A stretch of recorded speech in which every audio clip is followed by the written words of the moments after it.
Imagine por um momento Deus lá em cima olhando para você agora. Imaginou? Como que seria a expressão no rosto de Deus que você imaginou?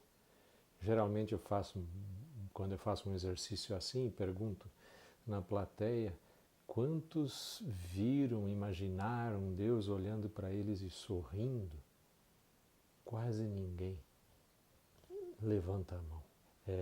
Esse é um exercício, na psicologia a gente pode chamar isso de projeção, porque na verdade nenhum de nós viu a Deus face a face como Ele é. Então tudo que nós temos é uma imagem interna, é como a gente imagina que Ele seja. E o nosso Deus que imaginamos é como a gente viu nessa primeira parte do Neuroses Eclesiásticas, às vezes como filhos adotados que têm medo de ser devolvidos. É uma imagem mais séria, mais severa talvez, que possivelmente mete um certo medo mesmo que nós saibamos que Ele nos ama, mas está difícil crer um pouco nisso. Então agora chegou a hora das boas notícias, graças a Deus. As nossas neuroses eclesiásticas, elas têm tratamento e elas têm cura na própria palavra de Deus. E tem a ver então com a nossa imagem de Deus. Um ator que eu gosto muito, o Richard Rohr, ele diz que 70% da nossa imagem de Deus, na verdade, é uma transferência da imagem dos nossos pais, nosso pai e nossa mãe terrenos. Não sei o quanto isso se aplica a você, mas você pode gastar um tempinho pensando nisso. Talvez os seus pais terrenos foram mais silenciosos, não davam muito palpite, não falavam muita coisa. E será que o seu Deus é assim também? Ou talvez pelo contrário, eles opinavam em tudo, falavam em tudo, queriam tudo de um jeito que eles achavam certo. E será que o seu Deus herdou essa imagem do seu pai ou da sua mãe? Pense nisso, que a ideia agora é trazermos a imagem de Deus, fazermos um foco melhor para que fique mais correto de acordo com o que a própria palavra de Deus diz. E as notícias são boas. A primeira é que Deus dá muita importância para a sua palavra. Ele é um cumpridor de promessas. Quando Jesus veio aqui ao mundo e ele se anunciou, ele fez aquele famoso convite registrado lá no Evangelho de Mateus, no capítulo 11, a partir do verso 28, onde ele diz: venham a mim, todos vocês que estão cansados e sobrecarregados, e eu os aliviarei. Tomem sobre vocês o meu jugo, aprendam de mim, que sou manso, humilde de coração, e vocês acharão descanso para as suas almas. Então aí vale a pena a gente se perguntar: o meu relacionamento com Jesus, quando eu procuro me aproximar de Deus, eu encontro descanso? Eu encontro alívio? Se sim, muito bem. Se não, a boa notícia é que você pode encontrar muito mais do que está encontrando com Deus e coisas assim boas, aliviadoras, porque essa é uma promessa de Jesus. O próprio evangelista Mateus, ele nos ajuda a entender essa promessa, e eu aconselho que você, na sua Bíblia, olhe lá o capítulo 12, que vem imediatamente depois desse convite. Mateus coloca lá 2 exemplos de como as pessoas estavam ficando sobrecarregadas naquela época, através de leis, de regulamentos, de proibições, inclusive de proibições para ajudar, para curar alguém num sábado, e assim ilustram como Jesus é o Senhor, inclusive sobre as leis, inclusive sobre as proibições, e assim ele traz alívio para nós, mansa e humildemente. Uma promessa muito importante que Jesus fez também foi aos seus discípulos quando ele diz: eu deixo para vocês a minha paz. No nosso mundo, na nossa cultura, a gente fala muito de felicidade. Cursos sobre felicidade, assim, vendem como pão. A paz é uma versão mais palpável e mais realista. Nem sempre eu vou estar alegre e feliz, mas eu posso sempre em Jesus estar em paz com Deus, que é o principal aqui para o nosso tema, principalmente. Isso nos ajuda também a estar em paz uns com os outros.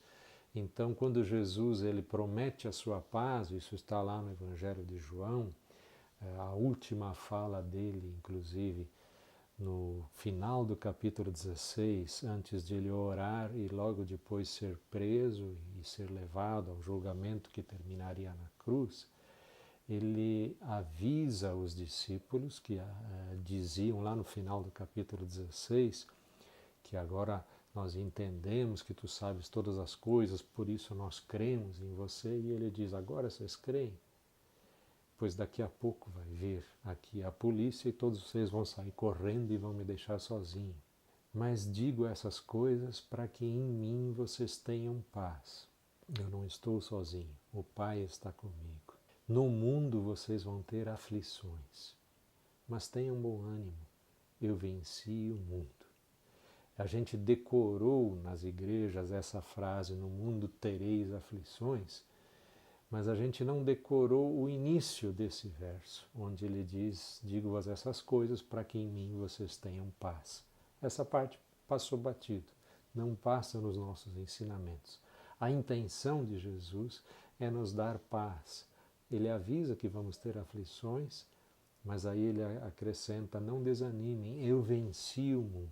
A gente, além de esquecer a parte da promessa sobre a paz, às vezes a gente ainda acrescenta no final, como se tivesse mais uma frase nesse verso. Quando Jesus diz, eu venci o mundo, aí vem, e vocês também podem vencer ou até devem vencer. Felizmente isso não está escrito ali na Bíblia. Jesus diz, não desanimem, eu venci o mundo, ponto. A nossa paz é em Jesus. Ele venceu por nós, ele venceu em nosso lugar e por causa disso nele nós podemos ter paz. Então, o seu relacionamento com Deus através de Jesus Cristo, ele vai te trazer paz. Ele é feito para nos dar paz, para nos sentir em paz com Deus e assim por extensão também em paz conosco mesmos e em paz com os outros, por causa de Jesus. Essa é uma ótima notícia. Não se contente com menos. Alívio, descanso e paz. Um outro conceito muito importante que a Bíblia ensina e que em nossas igrejas não é muito conhecido é a diferença entre velha aliança e nova aliança. A diferença fica bem clara numa grande profecia trazida por Jeremias, no capítulo 31, no verso 31, do 31 ao 34, onde diz assim, eis que os dias vêm, diz o Senhor, em que farei uma nova aliança com a casa de Israel e com a casa de Judá, não conforme a aliança que eu fiz no dia em que os tomei pela mão para os tirar do Egito, mas esta é a aliança que farei, porei a minha lei no seu coração. Eles serão o meu povo, eu serei o seu Deus. E não ensinarão mais cada um a seu irmão, dizendo, conhecei ao Senhor, porque todos me conhecerão, desde o menor até o maior deles. Pois lhes perdoarei os seus pecados, e da sua iniquidade não mais me lembrarei. Quando Jesus, na hora da última ceia com os discípulos, ele pega o cálice e diz, este cálice é o sangue da nova aliança, é dessa aliança que ele está falando. Essa profecia existe em outras partes da Bíblia também, a fala nova aliança. A carta aos Hebreus explica ela, até cita essa mesma profecia lá de Jeremias. E também João, no início do seu evangelho, faz uma diferença bem clara Quando o Verbo se fez carne, vimos a sua glória como a glória do Pai, cheio de graça e verdade. E aí nós temos recebido graça sobre graça, e ele diz, porque a lei foi dada por meio de Moisés. A graça e a verdade vieram por Jesus Cristo. É João 1, isso está no verso 17.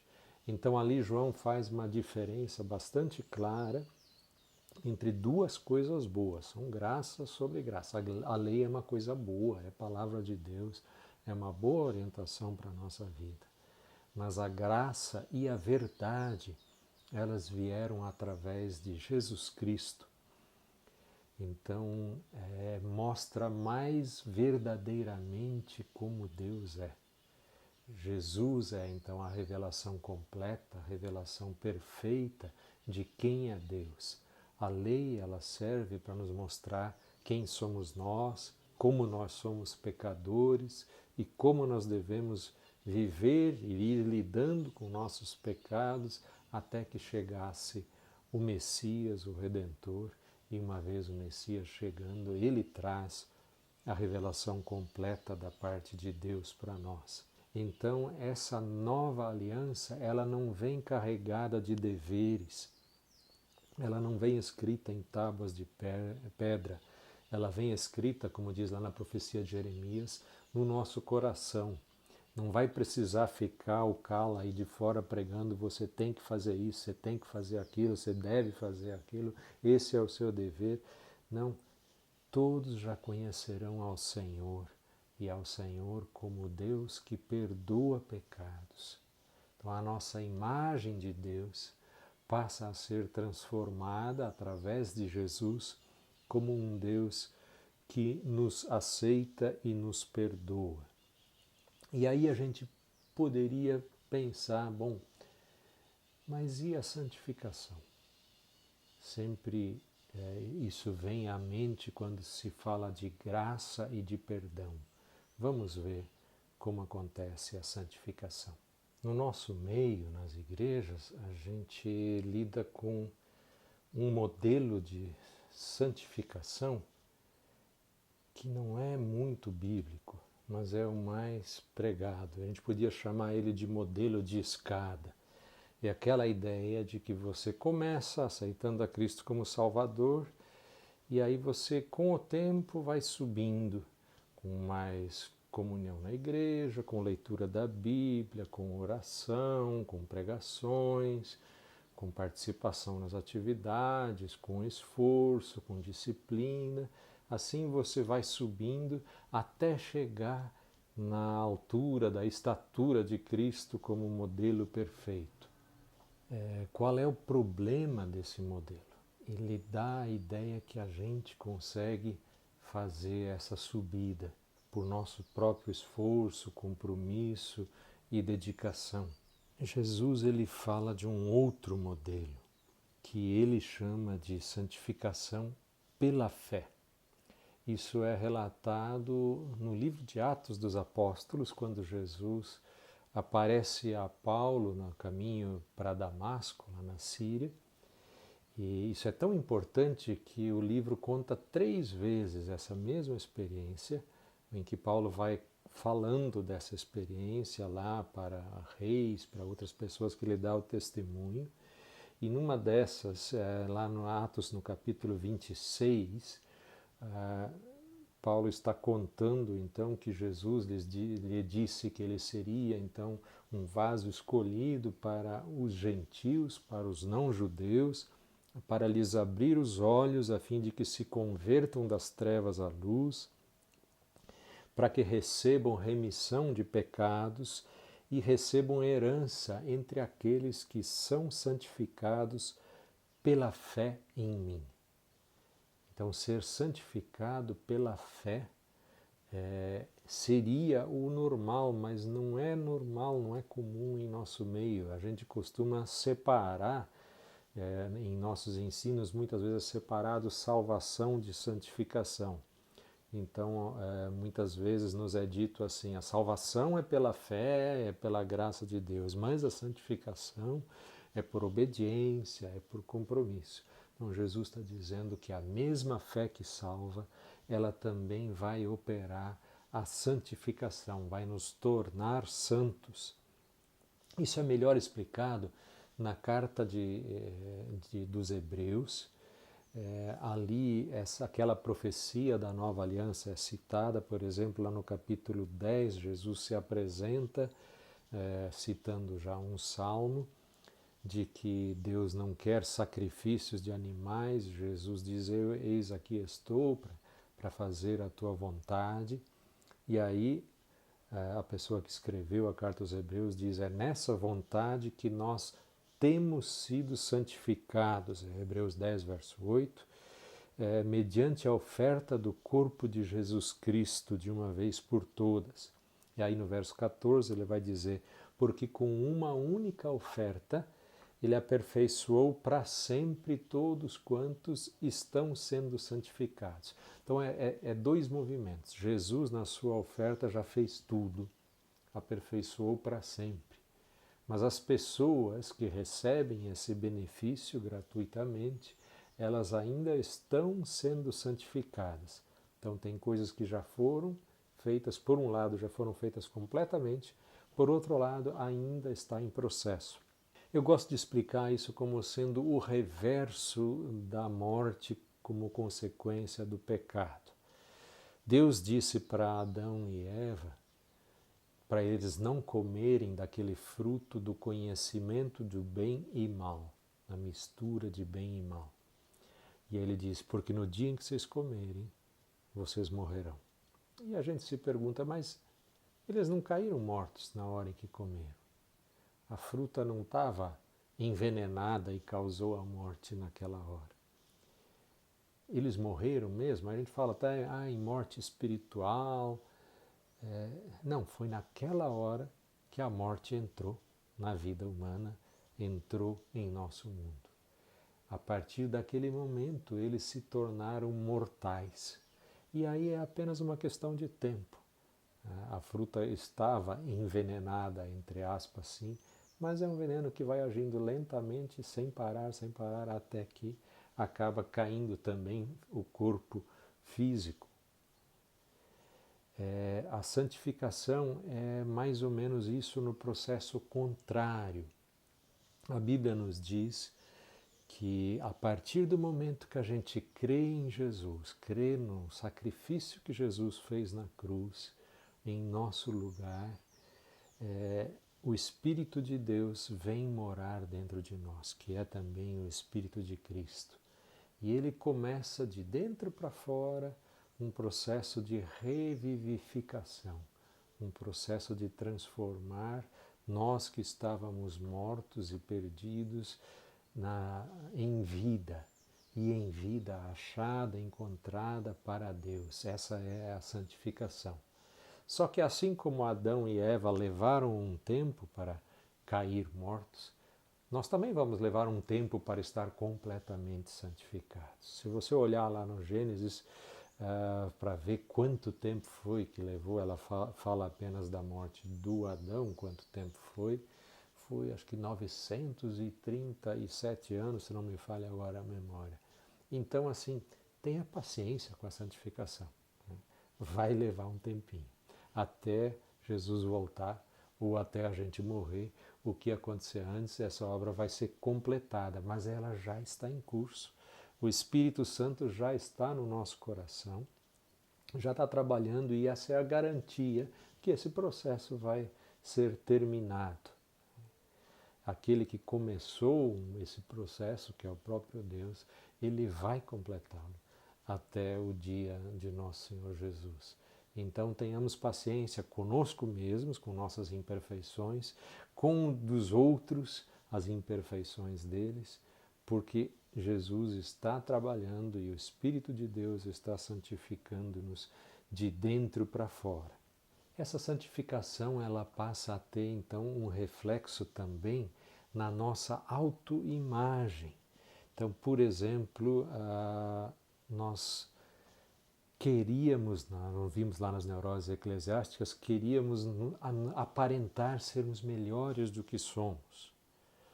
queríamos que as pessoas não vissem nossos pecados, que elas tivessem a impressão de que nós não temos pecados. Agora, se você repara nesses 2 versos aqui, por exemplo, do apóstolo Paulo, em Romanos 7,18, ele diz assim: eu sei que em mim, isso é, na minha carne, não habita bem nenhum.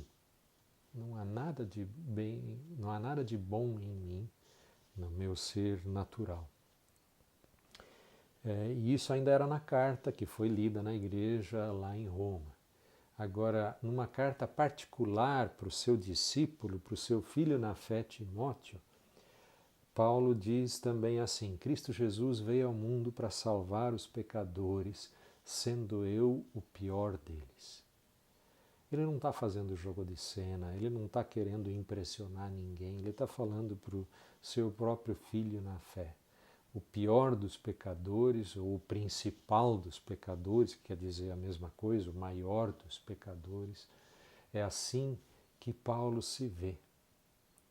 E ele diz na carta dele aos Filipenses que o que poderia ser, né, um bom testemunho de mim, eu considero como se fosse refúgio, lixo, esterco, para poder ganhar a Cristo.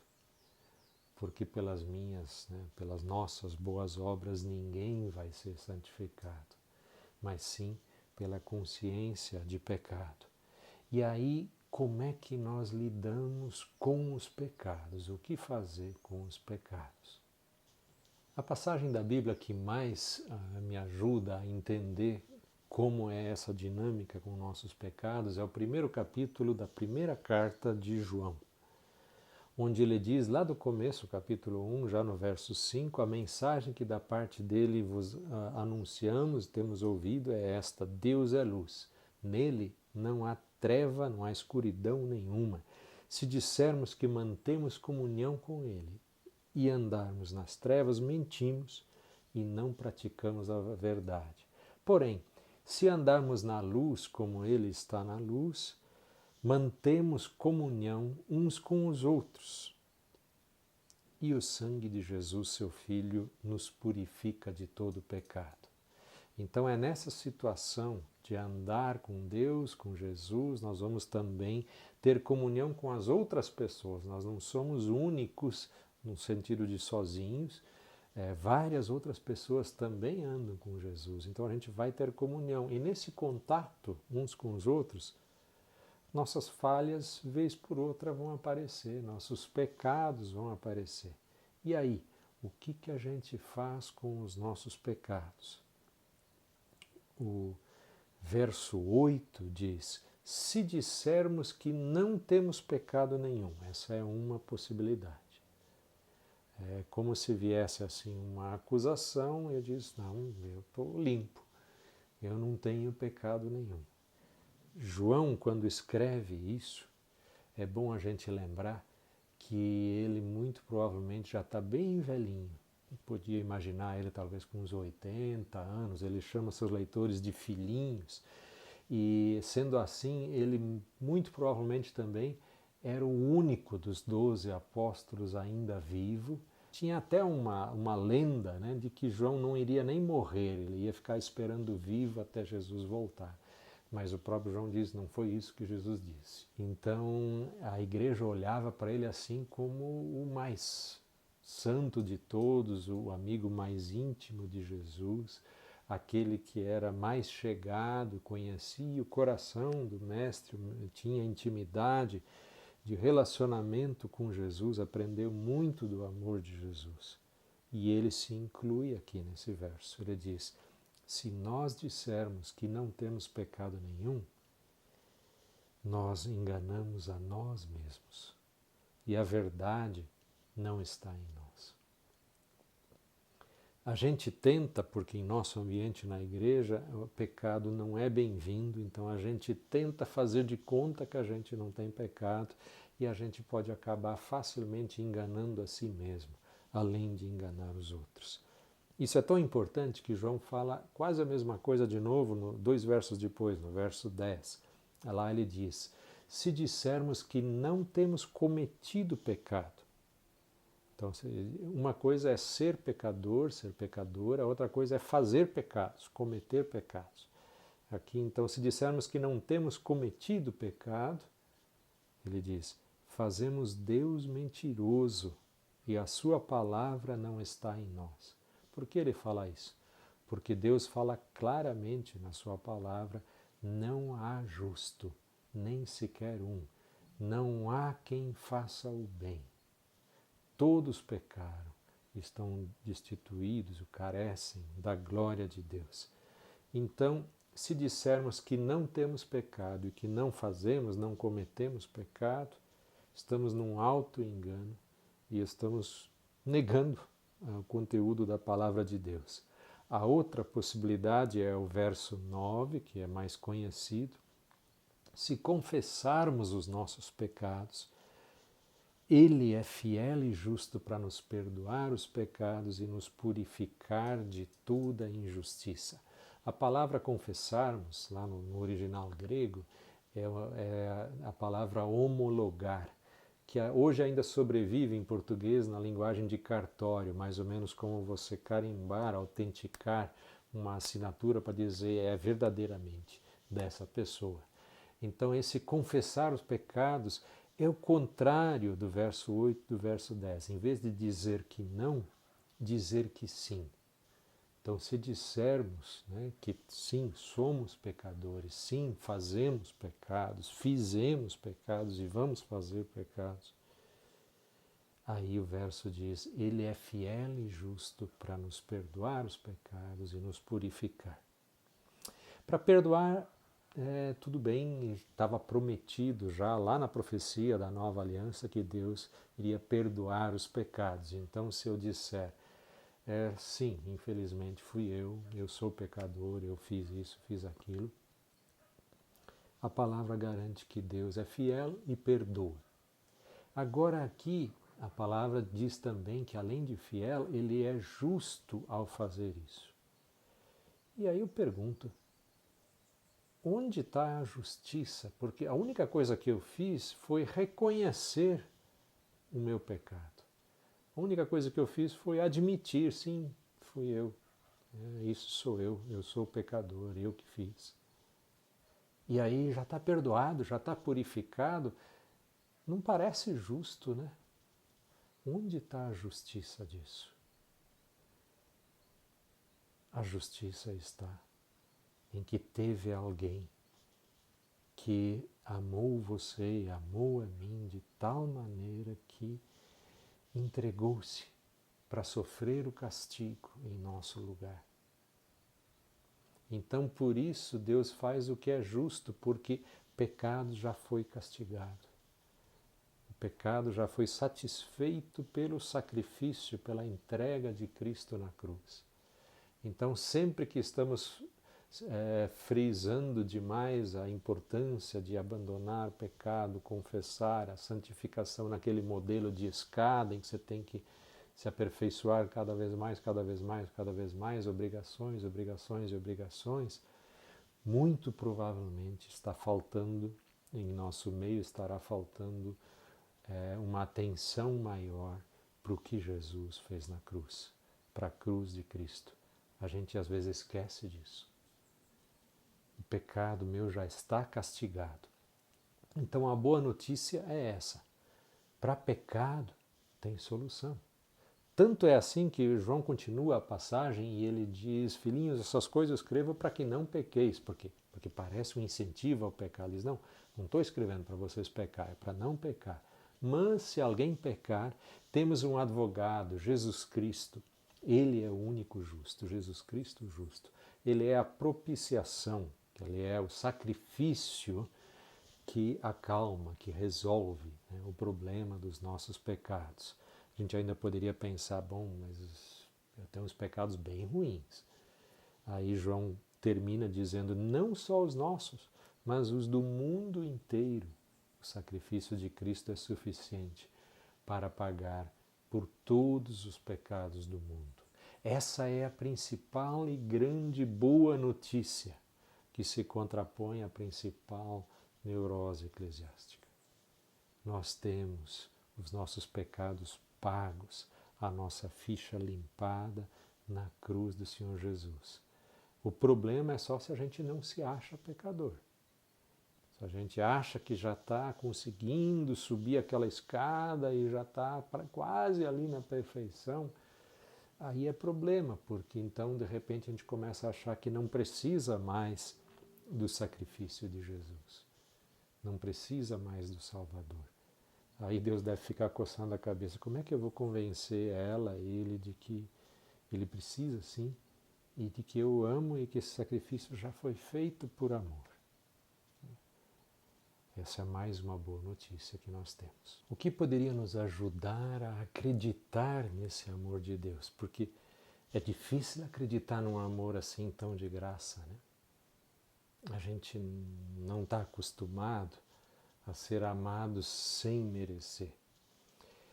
Jesus, ele além de dizer vinde a mim, ele também disse deixai vir a mim os pequeninos. E por isso que ele diz que nós entramos no reino de Deus como crianças. Temos que ser como crianças. As crianças não têm essa dúvida, será que eu mereço, será que eu não mereço, será que estou em falta aqui? Ela corre, vai, e brinca e abraça, e Jesus a recebe e diz, deixem vir, deixem vir. Então, ser como crianças e crer que Deus, como diz lá em Hebreus 11:6, Deus não só existe, mas Ele também vai receber bem, vai recompensar todos os que dele se aproximam.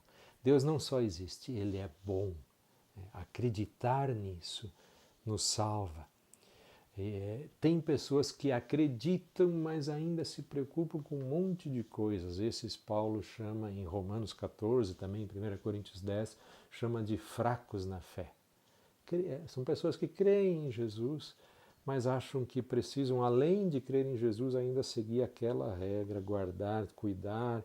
No caso lá eles não podiam comer carne, porque a carne era oferecida para ídolos. Em outros casos, sempre tem essa diferença entre quem crê mais e quem crê um pouquinho. E Jesus morreu por todos, então Paulo nos incentiva a não desprezar quem não crê e também não condenar quem sabe que pode fazer tal e tal coisa. Fracos na fé, popularmente explicando, talvez seria assim, aquele que pensa, os outros estão errados. Isso quer dizer, eu estou certo, eu estou certo. Não, nós todos somos os piores pecadores, como diz Paulo. Ele resume isso num verso lá em Romanos 8:15, quando diz que o Espírito Santo veio habitar em nós para nos guiar, ele diz, vocês não receberam o espírito de escravidão para de novo ficar com medo, como quando eram escravos lá no Egito, e principalmente como quando foi dada a aliança da lei. Se você olhar lá em Êxodo, capítulo 20, ao capítulo dos 10 mandamentos, acabou os 10 mandamentos, o livro descreve a cena, todos ao pé do Monte Sinai, trovejando, fumegando, som de trombeta, sonido, e o povo ficou apavorado com aqueles efeitos especiais lá que Deus fez, e falaram para Moisés, vai você, nós vamos morrer, tudo que você falar a gente faz. E Moisés responde, calma, não tenham medo, esse é o temor do Senhor que veio sobre vocês, para que vocês não pequem. E essa é a diferença entre a velha aliança da lei e a nova aliança de Jesus que se ofereceu na cruz por nós. Antes do sacrifício de Jesus, não era possível Deus vir morar em nosso coração, o Espírito vir dentro de nós. Por quê? Porque éramos pecadores e isso não estava resolvido. Então Deus seguia ali na Arca da Aliança, protegido por tendas, só sacerdotes e levitas, um monte de proteção, porque se fossem tentar abrir, as pessoas morreriam, ninguém aguenta a santidade de Deus. Mas no momento em que Jesus morre na cruz, aquela cortina que separava o espaço da Arca da Aliança no templo se rasga. Isso quer dizer, a gente pode entrar agora, estamos salvos, nosso pecado foi pago. Não só nós podemos entrar, como também Deus pode vir ao nosso encontro, nos acolher e nos abraçar. Por isso Paulo diz lá em Romanos 8,15, vocês não receberam o espírito de escravidão para ficar com medo de novo, mas receberam um espírito de adoção, pelo qual clamamos, Abba, Pai. Abba é da língua aramaica, onde Jesus e os discípulos falavam, é um jeito de chamar o Pai com afeto. Eu aprendi quando meu filho era pequeno, que ele chamava Paiê, então esse era o Abba para mim. É aquele grito, Mãe, que a gente sabe que vai ser atendido, a gente não tem preocupação, será que estou certo, será que está errado. É aquela confiança no amor. São aqueles filhos que, adotados pela graça de Deus, sabem que não vão ser despejados, não vão ser devolvidos, vão ser amados e muito bem amados. Lucas escreveu, relata uma parábola que Jesus contou e ele explica que ele contou por causa de pessoas que se achavam justas. É a parábola do fariseu e do publicano. Aquele que ora de pé e diz, Senhor, graças te dou que eu não sou como os outros. Eu jejuo, eu dou o dízimo, faço isso, faço aquilo. E o publicano nem vem lá na frente, fica lá no fundo, cabeça baixa, bate no peito, Senhor, misericórdia, eu sou pecador. E Jesus diz, é esse publicano que é salvo, que vai ser justificado, que vai para casa em paz. Essa sempre é a posição na qual nós vamos ser aceitos, a posição de confessarmos, reconhecermos nossos pecados, a posição de publicano e não a posição de fariseu. É nesse sentido também que estão as instruções da Bíblia para celebrarmos, por exemplo, a ceia do Senhor. Lá em 1 Coríntios 11, tem toda uma explicação de como aquela igreja estava dividida em grupos, e isso se refletia na ceia. A ceia não é aquela cerimoniazinha pequena com um pedacinho de pão, um cálicezinho, era um jantar, era o jantar da Páscoa, que era feito comunitariamente. Mas ali naquela igreja em Corinto, quem chegava primeiro se servia, quem chegava mais tarde, provavelmente porque era escravo, teve que trabalhar na casa dos seus senhores, já não tinha mais nada, já tinha pessoas até que tinham bebido demais. E Paulo diz, assim vocês menosprezam a igreja de Deus, envergonham os que nada têm, nisso eu não vos louvo, porque eu recebi do Senhor o que vos entreguei. O Senhor Jesus, na noite que foi traído, tomou o pão, tendo dado graças, partiu e disse, este é o meu corpo, que é dado por vós, fazei isso em memória de mim. A ceia, então, Jesus instituiu para que a gente nunca se esqueça dele. Mas nunca se esqueça dele, como diz nessas mesmas instruções de 1 Coríntios 11, que nós estamos anunciando a morte dele. A gente sabe que ele ressuscitou, a gente sabe que ele vai voltar. Isso faz parte desse anúncio, mas a ceia foca na morte. Foi necessário o Senhor Jesus morrer. Senão, não estaríamos aqui, senão não teríamos salvação, senão não teríamos paz com Deus através da morte de Jesus. Então, isso que é comer e beber de modo digno, né? Fala de modo, não da gente ser digno, nós não somos dignos, mas dignamente nós vamos celebrar a morte do nosso Salvador, que precisou se entregar em nosso lugar, senão nós não seríamos salvos. E o cálice inaugura a nova aliança, o sangue de Jesus derramado por nós, a maior prova de amor que ele poderia nos dar. Como fazer para celebrar a ceia corretamente, no espírito como Jesus quis? Paulo nos dá esse conselho: examine-se a pessoa primeiro. Mas não é um examine-se para ver se pode comer ou não, isso não está dito lá. O que está escrito é: examine-se e assim coma, e assim participa. Porque ao examinar, o que eu vou ver? Se eu me examinar honestamente, eu vou ver que eu continuo pecador. Eu vou ver as minhas falhas. E, portanto, eu continuo precisando do sacrifício de Jesus. Aí eu estou pronto para participar da ceia.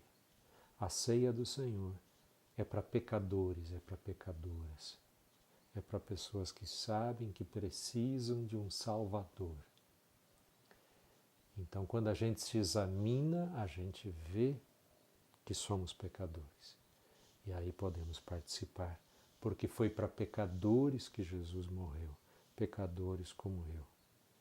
E assim, esperando uns pelos outros, precisamos uns dos outros e precisamos todos do sacrifício de Jesus. A ceia pode nos restaurar a paz, nos restaurar a lembrança de que o Senhor Jesus pagou a nossa conta, a conta dos nossos pecados. E, portanto, podemos nos aproximar de Deus como crianças e receber esse presente maravilhoso da vida com Deus aqui na terra e que não tem fim. Esse sim vai ser eterno, mesmo depois da nossa morte.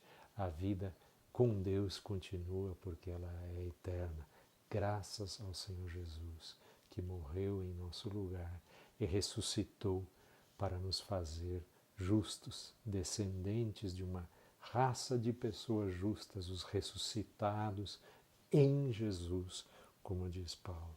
Essas são as boas novas que tiram todo o medo de Deus e nos faz ser crianças de Deus, meninos e meninas que confiam que são amados pelo Pai do céu por causa de Jesus.